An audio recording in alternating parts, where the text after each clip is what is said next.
waxaa goor dambe galabta uu mudaharaad xooggan gilgilay afaafta hore cusbitaalka magaalada Berbera kadib dhimashada taliyihii Abdaal sarkaal Cabdulla Cabdi Dhimbiil oo wararka qaar sheegaya inuu shil gaari ku dhintay halka ehelada marxuumkuna ay ku doodayaan inay jiraan tuhunno looga shaki qabo in marxuumkaasi la dilay warbaahinta ayaa booqatay goobta uu ka socdo mudaharaadku waxaana jawigu ahaa sida tan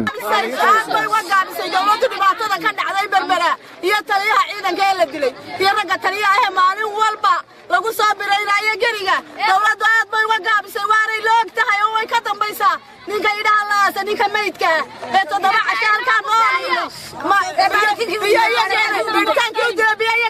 ka dooni maayo waa meyd halka noogu jiro war noo daayamaan maamul xumo gobolka ka jirta ayaa ka taagan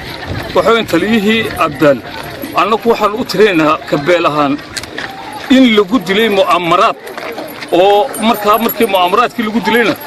waxaan cidii maamulka dalkan leysatay way diiday in la baaro oo si madax banaan loo baaro ilaa ummad baana waan ku qanci lahay marka la baaro ee ay cadaatay waxaan ay sheegayaan ilaa shil gaadho ku dhintay ilaahina abuurtay baaba la weydiin lahaa hadaan ku qanci weyno laakiin marka aan aragno ninkiyo la xirxiray oo adimada xarig laga jaray oo aan aragno madaxood daloola oo aan aragno in laga garaacay caloosha de wax weyn anagu dabiirku uu nisiin waayay inaanu naho wal iska aasayno dhibaato kale anagu qaranimo noo diidan dhibaato inaan abuurno ma rabno laakiin waxaan rabnaa in taliyaha maayarkii gurigiisa ka saaray iyo toddobaad qof la socday ee la gaadha nala dhacay si sharciyada loo keeno dhulka dawladdu ay baawsho marka naloo baadho ninkana dhakhtar la geeyo baaritaan dhakhtarka la mariyo halkan waxa ka dhacay taliyihii Abdaal oo aftuub lagu dilay afartii habeenimo gurigiisa laga qaatay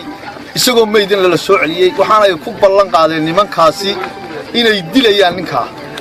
ummadda oo dhan baa ka barqaatay iyo Berbera oo dhan inay ku ballan qaadeen inay dilayaan waxaan leenahay xoogii lagu dilay hadii maantana lagu aasayo xukuumaddu ha ku aasato anagu meeshaan u raacaynana waan naqaan wassalaamu calaykum mudaharaadkan iyo shoobaraan ka dhacaya ay tahay taliyihii degmada Abdaal kabtan Cabdulla Dhimbiil oo la lagu yirsaday ku dhintay aan shil gaari ku bixin markaan waa saamay koobihii tagnay yaanu ka soo mudaharaad ba jiray baaritaan ku soo sameeynay halka ka dhacay jirin sideedaba ninka in gacan lagu dilay dadka uu la socday waxa dadkii markii horeba u hanjabay ee ergooyinka ka geeyay